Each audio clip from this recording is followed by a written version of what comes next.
Good morning, dear students. Today we are starting a new topic, correct usage of some adjective. This is on page number 200. इस topic में हम सीखेंगे कुछ adjectives का सही use. ठीक है,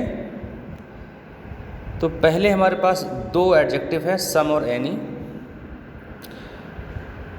तो आप जान लें कि सम और एनी इन दोनों का यूज़ हम काउंटेबल और अनकाउंटेबल नाउन दोनों से पहले कर सकते हैं। चाहे नाउन हमारा काउंटेबल हो या फिर अनकाउंटेबल हो, दोनों से पहले हम सम और एनी का यूज़ कर सकते हैं। अब इनके यूज़ के बीच में डिफरेंस क्या है? तो बच्चों, सम का मीनिंग होता है कुछ और एनी का मीनिंग होता है कोई। सम का यूज़ हम मोस्टली अफर्मेटिव सेंटेंसेस में करेंगे। कहाँ करेंगे? अफर्मेटिव सेंटेंसेस में करेंगे या फिर क्वेश्चंस में करेंगे। कब? जब हमारा जो नाउन होगा वो कैसा होगा? प्लूरल होगा या फिर अनकाउंटेबल होगा, तब हम यूज़ कर देंगे वहाँ पर सम। ठीक है, अगर काउंटेबल होगा तो प्लूरल होगा। ठीक है, और जो एनी है, एनी का यूज़ हम मोस्टली निगेटिव सेंटेंसेस में करेंगे, जिसमें नहीं का हम यूज़ करते हैं, नॉट का यूज़ करते हैं। ठीक है, यहाँ दो एग्जाम्पल्स दिए हैं। लिखा है do you have some milk? क्या आपके पास कुछ मिल्क है या थोड़ा मिल्क है? तो यहाँ पर हम सम का यूज़ कर रहे हैं कि आपके पास कुछ मिल्क है। तो यहाँ पर देखो, ये मिल्क अनकाउंटेबल नाउन है और ये क्वेश्चन है। तो क्वेश्चन और अनकाउंटेबल नाउन में हम सम का यूज़ कर सकते हैं। यहाँ पर देखेंगे I don't have any news of her, मेरे पास उसकी कोई खबर नहीं है। तो यहाँ पर एनी का मीनिंग हो रहा है कोई। तो ये आई डोंट, इसमें डू नॉट का यूज़ हुआ, यानी कि ये हमारा नेगेटिव सेंटेंस है। तो नेगेटिव सेंटेंस में भी हम एनी का यूज़ करेंगे। ठीक है, तो एनी का यूज़ हम मोस्टली कहाँ करेंगे? जहाँ पर हमारा नॉट यानी कि नेगेटिव सेंटेंस दिया गया हो। इसके अलावा नेक्स्ट है हमारा ईच एंड एवरी। ठीक है, तो बच्चों ईच और एवरी का जो मीनिंग है बहुत सिमिलर है। जैसे ईच का मीनिंग होता है प्रत्येक, और एवरी का मीनिंग होता है सभी, हर एक। ठीक है, तो जनरली तो इनका मीनिंग सेम है, बट थोड़ा सा डिफरेंस भी है। जैसे कि आपने पढ़ा होगा, ईच और एवरी हैं, ये आपके डिस्ट्रीब्यूटिव एडजेक्टिव्स होते हैं।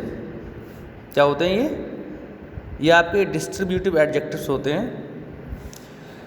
और ये क्या करते हैं? ये नाउन्स का जो ग्रुप होता है, जो कि ग्रुप ऑफ थिंग्स होता है या ग्रुप ऑफ पीपल या कुछ भी है, ग्रुप ऑफ है, तो उसमें अगर उनको हम उस ग्रुप में मौजूद चीज़ों को, लोगों को, प्राणियों को, किसी भी चीज़ को हम अगर हम इंडिविजुअल रूप से बताना चाह रहे हैं, उनको रेफ़र करना चाह रहे हैं, तो वहाँ पर हम ईच या एवरी का यूज़ करते हैं। कहाँ यूज़ करेंगे ईच और एवरी का?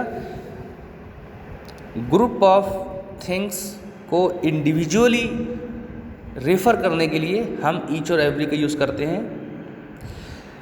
लेकिन ईच का यूज़ हम वहाँ करेंगे जहाँ पर हमारे पास जो ग्रुप दिया हुआ है, उस ग्रुप में जो चीज़ें हैं वो संख्या में 2 या 2 से ज़्यादा है।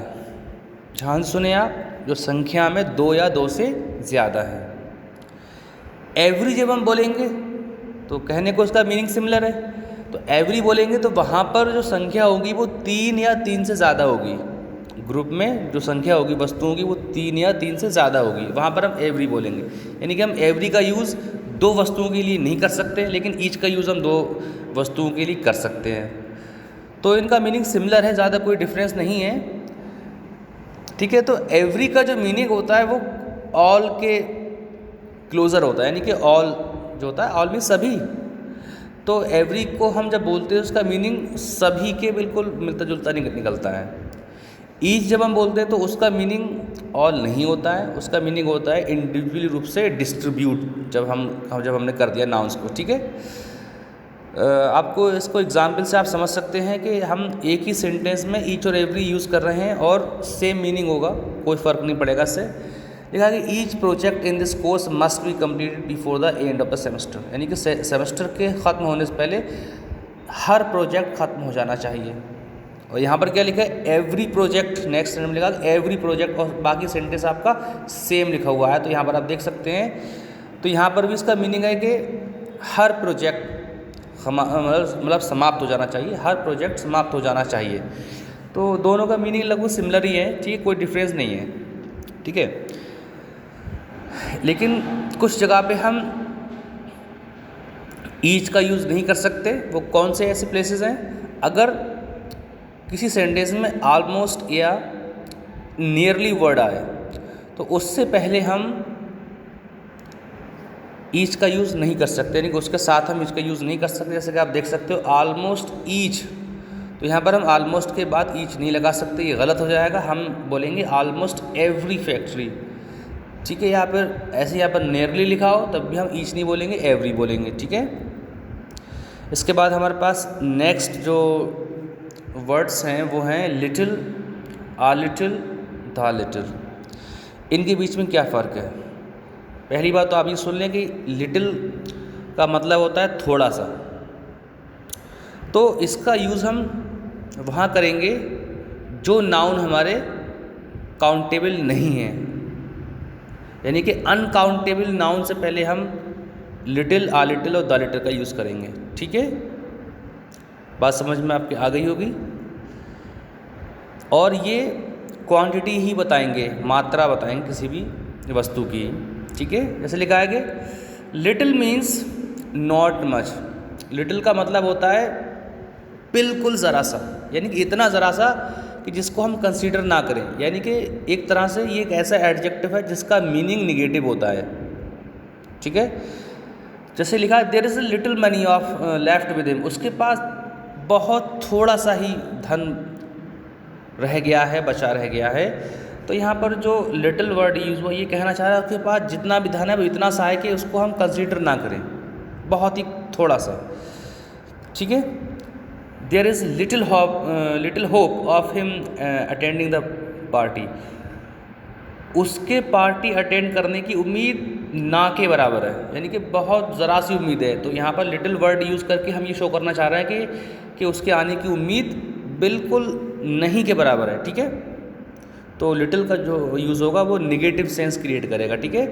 अब आ लिटिल क्या करेगा, आ लिटिल का जो मीनिंग होता है वो पॉजिटिव होता है, मतलब थोड़ा लेकिन इतना कि उसको हम कंसीडर कर सकते हैं, इसका पॉजिटिव मीनिंग होता है।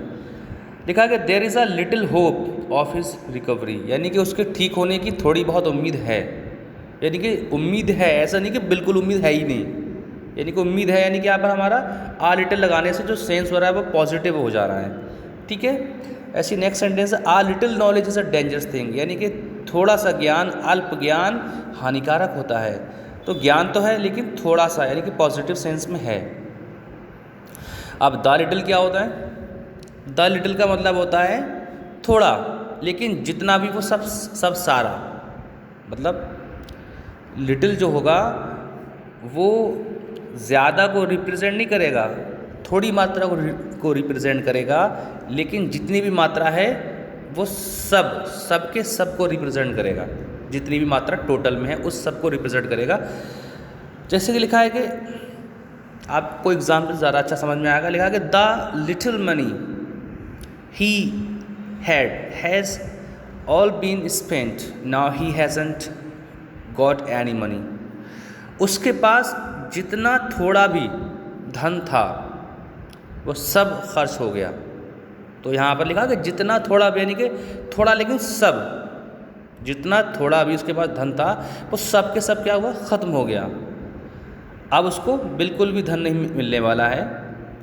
इसके बाद लिखा हुआ है कि the little truth he spoke helped him save his child's life, यानी कि जो भी सच था, जितना भी सच था, भले ही वो ज़रा सा था, लेकिन जितना भी सच था, जो भी उसने बोला उसने ही उसके बच्चे की लाइफ को बचा लिया, ठीक है। तो यहाँ पर द लिटिल का मतलब होगा थोड़ा लेकिन सब के सब, ठीक है। इसके बाद हम बढ़ते हैं फ्यू, आ फ्यू और द फ्यू के बीच में। इसका यूज़ भी बच्चों लिटिल, द लिटिल और आ लिटिल की तरह है। फ़र्क इतना है कि फ्यू और आ फ्यू, द फ्यू का यूज़ होगा काउंटेबल नाउन के साथ। किसके साथ? जहाँ पर हम गिनती कर सकते हैं उनके साथ हम यूज़ करेंगे फ्यू, आ फ्यू और द फ्यू। कैसे यूज़ करेंगे? अब देख लो, फ्यू का यूज़ होगा नेगेटिव सेंटेंस में, सॉरी नेगेटिव सेंस में, नेगेटिव मीनिंग क्रिएट करेगा ये। यानी कि अगर हम फ्यू बोलेंगे इसका मतलब होगा गिनती इतनी कम कि जिसको हम कंसीडर ना करें, यानी कि नेगेटिव सेंस में गिनती आएगी। फ्यू बॉयज़ आर सिंसियर, यानी कि बहुत ही कम लड़के सिंसियर होते हैं, यानी कि इतने कम सिंसियर होते हैं कि उनकी गिनती को ना करें तो अच्छा है। यानी कि गिनती इतनी कम है कि वो कंसीडर ना की जाए। नेगेटिव सेंटेंस क्रिएट हो रहा है यहाँ पर, नेगेटिव सेंस क्रिएट हो रहा है। ठीक है। He is a man of few words. ठीक है। ऐसे ही हमारा नेक्स्ट दिया हुआ है आ फ्यू। तो आ फ्यू का मीनिंग होता है गिनती में कुछ, लेकिन पॉजिटिव सेंस के साथ, इसका मीनिंग पॉजिटिव होगा। आ few of his friend help him in his time of crisis, यानी कि जब उसके साथ कोई मुसीबत थी तब उसके जो भी दोस्त थे उन्होंने उसकी मदद की। तो दोस्त उसके संख्या में कम थे, लेकिन जो भी थे उन्होंने उसकी मदद की। उसके बाद लिखा है a few words of encouragement go very far. ठीक है। तो यहाँ पर ये लिखा है अ फ्यू वर्ड्स, इसका मतलब हुआ कुछ शब्द साहस के, ठीक है ना, बहुत दूर तक जाते हैं। तो यहाँ पर आ फ्यू का मतलब हुआ कुछ शब्द, तो ये हमारा पॉजिटिव सेंस क्रिएट कर रहा है। अब द फ्यू करेगा संख्या में कुछ, लेकिन संख्या में ज़्यादा नहीं, लेकिन जितना भी वो सब संख्या में। इसका यूज़ द लिटिल की तरह ही है।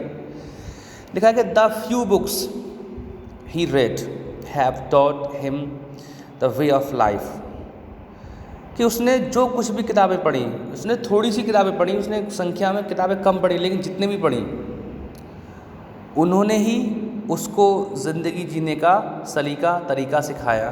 ठीक है। तो ये हमारा द फ्यू का यूज़ सिखाएगा हमें कि कोई भी चीज़ गिनती में ज़्यादा नहीं, लेकिन जितनी भी उतनी वो सब के सब। अब मच और मैनी का यूज़ बहुत इजी है। मच का यूज़ होगा अनकाउंटेबल नाउन के साथ जिसकी गिनती ना होती हो, यानी कि जो केवल क्वांटिटी में हो, और मैनी का यूज़ होगा काउंटेबल नाउन के साथ। ठीक है। ये आप यूजली कर लेंगे। तो आज के लिए बस इतना ही बच्चों। अगर आपको कुछ समझ में ना आया हो, कोई भी पॉइंट आ फ्यू में या द फ्यू में, आ लिटिल में, तो आप मुझसे बेझिझक पूछ सकते हैं। ठीक है।